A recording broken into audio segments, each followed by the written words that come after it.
Fala pessoal, tudo bem com vocês? Eu espero que esteja tudo maravilhoso. Para quem não me conhece ainda, o meu nome é Ednei Santos, eu sou terapeuta e também sou coach em relacionamentos. O caso reais de hoje é um caso emblemático que aconteceu no ano de 1998. Está no ar, Casos Reais, Francisco de Assis, o maníaco do parque.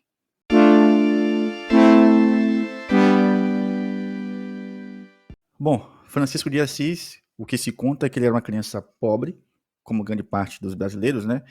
Vivia ali na baixa renda e tinha uma família ali com problemas, como muitas pessoas têm. O que ele conta, de forma contundente, é que ele foi abusado por uma tia, certo? Essa tia foi procurada, ela nega. Sempre que ele fala da tia, ele fala com muita clareza, muita firmeza. Ela me abusou na infância. Ele fala que dos 6 aos 7 anos de idade, mais ou menos isso. Então talvez isso tenha aberto essa porteira aí para ele ver a mulher como inimiga dele. Talvez. Ao longo aqui do vídeo vocês vão entendendo melhor.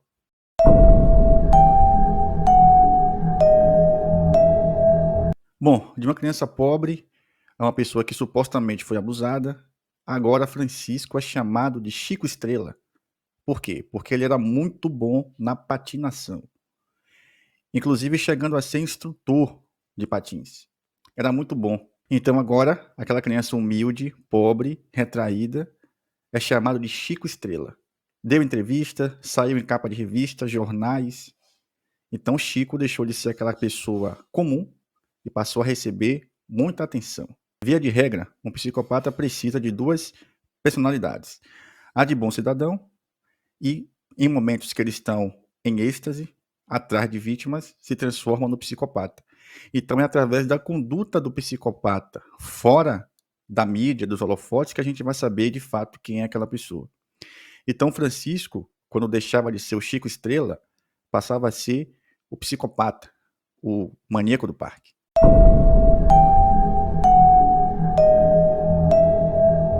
Essas pessoas vão tem ciclos, né, já falei isso aqui algumas vezes, tem ciclo.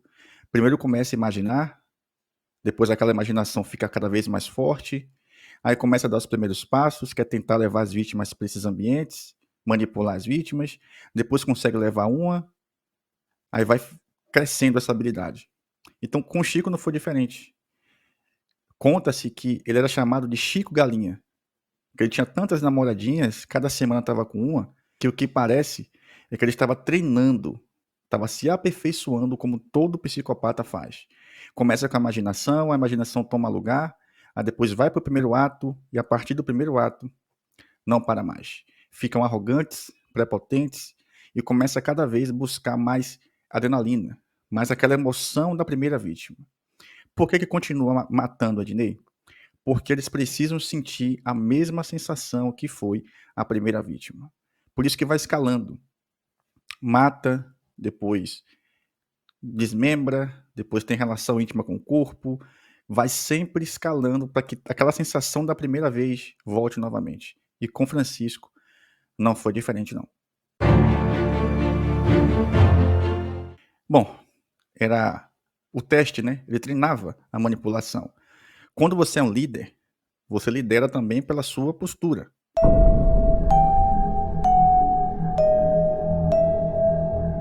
Então, certamente, por ser um bom patinador e estar na posição de líder, de instrutor, muitas meninas gostavam daquela posição dele como instrutor. Então, ele estava sempre em contato com mulheres. Inclusive, se conta que ele tentou levar algumas mulheres para o mato, não para o Parque do Estado, mas levar mulheres para lugares mais distantes. Algumas foram, outras não foram. Então, isso foi um treino, né? Ele estava se aperfeiçoando, até de fato destampar essa panela aí e o psicopata sair.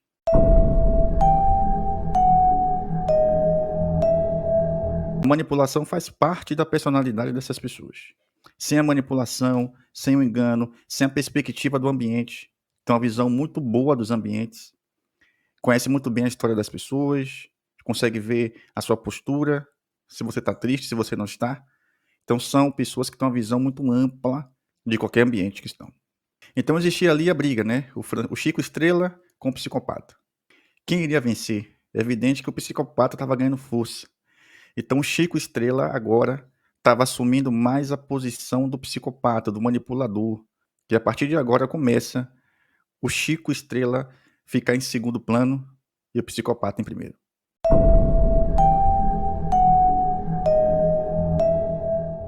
Bom, ele estava se aperfeiçoando. Estava pronto para começar ali o serial killer. O que é que ele usava? Ele usava a vaidade feminina contra elas. Ele, olha, segundo ele via mulheres que estavam tristes, cabisbaixas, com aparência de problemas emocionais ou financeiros, ou mulheres que tinham terminado seus relacionamentos. Então ele olhava essas mulheres e ia nelas. Algumas diziam não, ele foi treinando, treinando, treinando, até chegar na maior manipulação que ele podia ter, que é prometer para essas mulheres fama e poder. Ele dizia assim, ó, imagina só aquela amiga que você brigou, saber que agora você está na capa de revista. Imagine agora aquele seu ex-namorado que terminou com você, que traiu você, vê você no outdoor, linda e bonita. Eu posso te dar isso. Então ele usava a manipulação, prometia coisas que aquelas mulheres pareciam precisar e conseguia tirar mulheres da estação de metrô, das ruas e levar para o meio do mato. Bom, o que se conta também dele é que ele tinha impotência sexual. Isso não pode ser confirmado. O que ele fala é que não tinha ereção. Então, por que que ele, via de regra, matava essas mulheres? Talvez pela vergonha e pela desaprovação delas, em saber que não era um homem potente, viril. Então era mais um crime de ódio. Como ele não conseguia ter aquelas mulheres para ele da forma que ele queria, então ele as matava. Por quê? Se eu não posso ter vocês, se vocês viram aqui a minha fraqueza, eu não sou uma pessoa potente sexualmente, então eu vou matar você. O que se conta é que ele foi escalando, né? Como todo psicopata, foi escalando, que ele sentia vontade de morder, isso ele fez em algumas vítimas, mordia a vítima viva. Depois ele passou a morder as vítimas já mortas. O que ele conta é que ele tinha vontade de tirar um pedaço e comer, mas que isso ele não fez.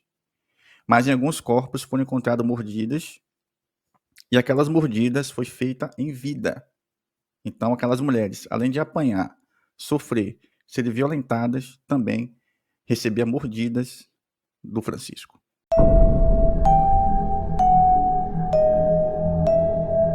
Então sempre que ele cometia um crime, ele voltava novamente para ter relação com o corpo já morto. Ele conta que ficava horas vendo aqueles corpos, alisando e tendo vontade de comer a carne. Inclusive, ele relata que teve, sim, relação com elas depois de morta. Então, estava escalando, estava no ápice ali da psicopatia, já tinha perdido qualquer limite. Então, o Francisco perdeu para o psicopata. Os corpos sempre eram encontrados em posições sexuais. Sempre os corpos eram deixados em posições sexuais, até para que ele pudesse voltar e ter novamente aquela vontade. Então, todos os corpos que foram encontrados estavam em posições íntimas. Assassino em série, via de regra, tem um padrão de físico, cor do cabelo, cor da pele, tem um padrão. E com o Francisco não foi diferente. Também tinha um padrão. Eram mulheres muito bonitas, cabelos cacheados, escuros, mulheres com um bom porte físico. Então, esse era o padrão do Francisco. Por quê? Teve uma garota que ele tentou, talvez fosse a primeira vítima dele, ele levou essa menina para o parque e tentou abusá-la. Só que ela mordeu o pênis dele, certo? E ela fugiu. Então, talvez esse movimento dessa moça ter mordido o pênis dele e fugido, deixou ele nessa situação de sempre dizer para as vítimas assim, ó, você vai ser boazinha comigo? Se você for boazinha comigo, não vai acontecer com você o que aconteceu com as outras. Então, acho que o medo do Francisco, de fato, era a rejeição. Como ele foi rejeitado por uma vítima que ele gostava, então, a partir dali, todas as outras pagaram por aquela vítima que, de fato, ele tinha um desejo. Ele estava se vingando dessa mulher que mordeu o seu pênis. Algumas vítimas sobreviveram, né? Porque ele vai escalando. Então, Francisco não começou matando. Ele começou levando as mulheres para o mato e as violentando. Então, no começo, ele não matava. Então, algumas saíram dali com vida. Elas foram até a delegacia, denunciaram, mas nada aconteceu. Essas mulheres serão importantes já já para você entender como é que ele foi pego.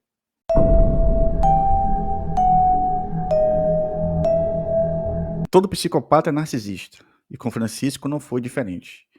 A cada crime que ele ia cometendo, ele ia ficando mais arrogante, mais prepotente, achando que não seria pego. Então mordeu as vítimas, deixou impressão digital nos corpos, pegou cheque de uma, levou a identidade de outra. Então ele foi ficando arrogante. A cada crime que ele fazia e não era pego, mais arrogante ele ficava. Então ele foi relaxando.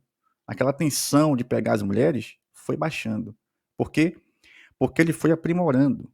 E o narcisismo dos psicopatas também é um belo calcanhar de Aquiles. Eles sempre são pegos pelo narcisismo deles.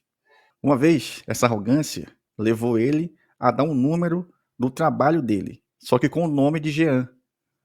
Jean era um colega de quarto que dividia com ele. Então ele pegou o cartão, deu para uma vítima que ele queria muito, só que ela negou. Aí ele falou: se você mudar de ideia, você me liga nesse número aqui. E deu um cartão do estabelecimento que ele trabalhava. Ele é motoboy. E aí o que acontece? Essa mulher guardou esse cartão. Então, quando começou a estampar o modus operandi dele, ela lembrou. Teve um cara na estação que me abordou, me prometendo isso.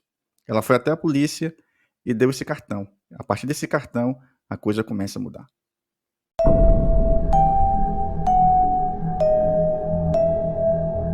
Um garoto estava atrás da pipa e a pipa caiu lá no Parque do Estado. Ele atravessou e foi tentar pegar a pipa. Só que a pipa caiu num lugar muito distante. Ele foi, quando ele chegou perto, ele viu um corpo. Ele saiu correndo, falou com seus familiares e eles foram até a polícia.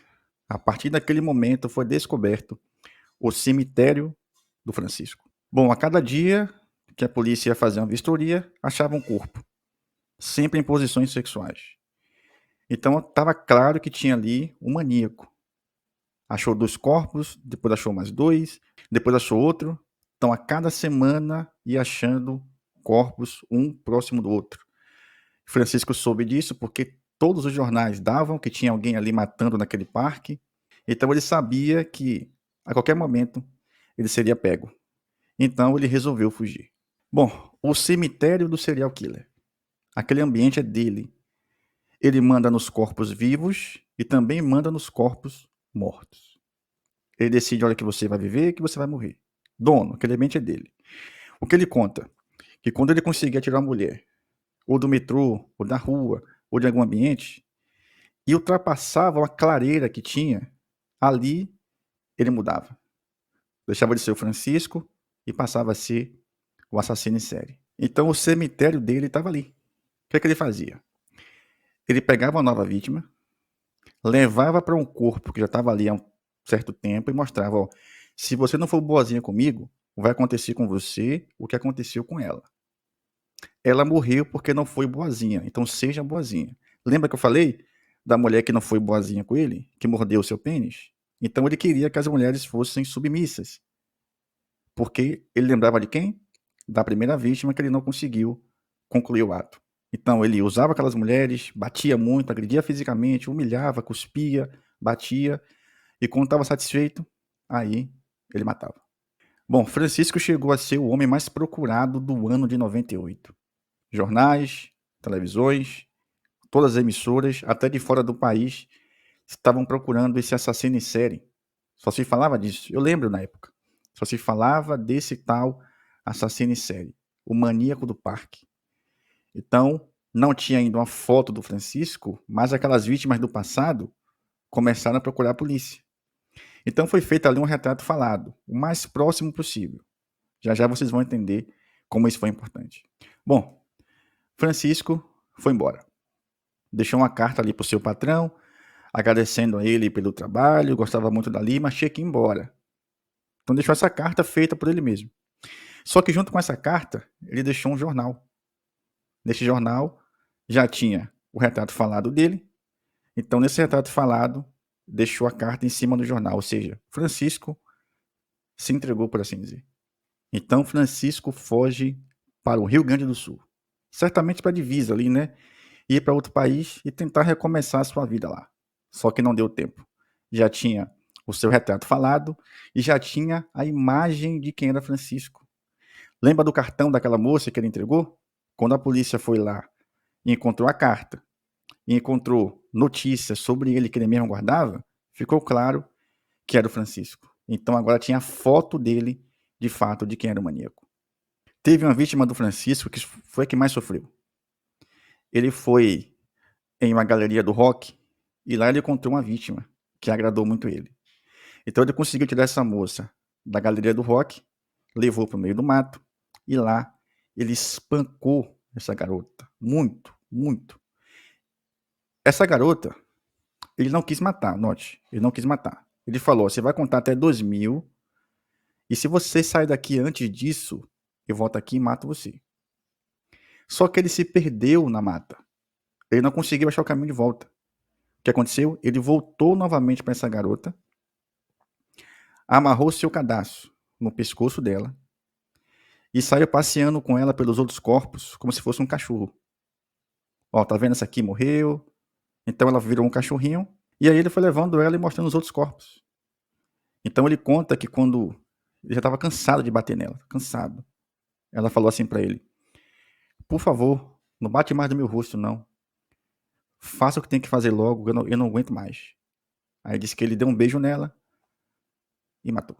O modus operandi do Francisco, ele conta com muita tranquilidade, em paz, que era, doutor, era fácil manipular as mulheres. Era só dizer o que elas queriam ouvir. Se uma mulher gostasse de música, eu me tornava o Roberto Carlos. Se uma mulher gostasse de futebol, eu virava o Pelé. Para mim era muito fácil. Enganar uma mulher é muito fácil. Bom, ele foi capturado, todo mundo deu a notícia, todo mundo queria falar com ele. 23 dias de procura e o homem que pode ser o inimigo número 1 da polícia está na cadeia em São Paulo. Francisco de Assis Pereira usou o nome falso, mudou o rosto, foi parar na fronteira do Brasil com a Argentina, mas acabou preso, denunciado por um pescador. Ele voltou para São Paulo, toda a imprensa estava ali, ele negando tudo. Não fui eu sou uma pessoa inocente, vocês pegaram a pessoa errada. Aí chega o momento que ele resolve falar. A confissão. Ele foi contando caso a caso, detalhe por detalhe. E segundo as pessoas que estavam ali, ele falava com tanto entusiasmo que ele sentia prazer em contar detalhe por detalhe. Sentia alegria em contar. Olha, com essa foi assim, eu fiz isso e isso. Com a outra foi assim, eu mordi o seio dela. Eu enforquei assim, eu fiz isso e isso. E todo mundo ali ficou abismado, como ele sabia detalhe por detalhe de cada uma. E ele contava com alegria absurda. Bom, confessou, ele estava ali fumando um cigarro, ele pediu para o policial um cigarro, o policial deu. E chegou uma mulher, gritando, desesperada, que queria falar com ele. Porque foi uma das vítimas que sobreviveram, lembra? Quando ele não estava matando ainda. Aí o policial foi lá, Francisco, tem uma mulher querendo falar com você aí, você quer falar com ela? Ele fumando, ele... Doutor, peraí. Todo mundo que estava ao redor dele, todos, os policiais, todo mundo, fala que ele mudou fisionomia, ele estava arrogante, né, prepotente, contando como foi, murchou, o semblante mudou, a voz baixou, ele falou, doutor, deixa ele entrar. Ela entrou, gritando ele, então quer dizer que naquele dia você tentou me matar também, você era um assassino, você mentiu pra mim, você é um monstro, você é um desgraçado, xingando ele. Ele chegou perto dela e falou, me desculpe, eu de fato errei, mas eu nunca quis matar você. Eu escuto vozes, eu de fato me arrependo muito. Me desculpe. Pronto, aquela mulher que estava com muita raiva, agora estava chorando, pediu para dar um abraço nele, deu um beijo na testa e saiu ali dizendo que, poxa, eu não sabia que você tinha esses problemas. Poxa, tomara que você consiga sair dessa. Note, percebe a mudança? Diz que todos os policiais ficaram olhando para ele assim, ficaram sem saber o que dizer. Como uma pessoa muda, como uma pessoa consegue manipular a outra com tanta facilidade. Bom, todas as vítimas que ele deixou viva, ele negou todas. Por quê? Ele só contava as mortas. O troféu, foi bem sucedido, eu sou de fato serial killer, então não posso contar as pessoas que deixei viver. E também tinha outra questão. Segundo as vítimas conta, é que ele pedia para que essas vítimas também fizessem atos sexuais com ele. Entende? Então, assim como ele faziam com elas, ele também pedia para elas fazer com ele. Então ele tinha vergonha de contar esse lado dele, que ele também sentia prazer em ver as vítimas fazer sexo com ele, mas não da forma convencional. É que eu não posso falar a palavra aqui. Então Francisco tinha prazer também em ser violado, se é que eu posso dizer assim, tá? Então ele não conta isso porque é uma vergonha para mim me expor esse ponto. Então todas as vítimas vivas ele não conhecia nenhuma. Bom, ao todo ele confessa entre 8 a 9 vítimas. Ora ele fala que foram 9, ora fala que foi 11, ora fala que foi 7. O que se sabe é que ele tirou a vida de muitas mulheres, destruiu famílias, e está para sair, se eu não me engano, em 2030. Note, em 2030, talvez, Francisco esteja solto. Eu acho que a Amazon está para fazer uma série sobre ele. Eu estou até ansioso para ver essa série, como é que vai retratar o Francisco, o Chico Estrela e o Maníaco. Eu estou, de fato, aguardando. Tomara que seja uma série boa, bem feita. Bom, o que é que você achou desse caso? Hoje o Francisco está preso, ele está para sair, como eu falei há pouco. Não sabemos o que vai acontecer. O que se sabe é que esse homem destruiu muitas pessoas, foi muito violento, uma pessoa manipuladora, que tinha um poder da persuasão. Algumas pessoas falam de nesse homem feio aí. Era um homem que não tinha uma aparência muito boa, mas sabia muito bem o que as suas vítimas gostavam de ouvir. Francisco até hoje é o recordista de cartas no presídio. Muitas mulheres dizendo que quer casar com ele, quer ter filho, que sonha com ele.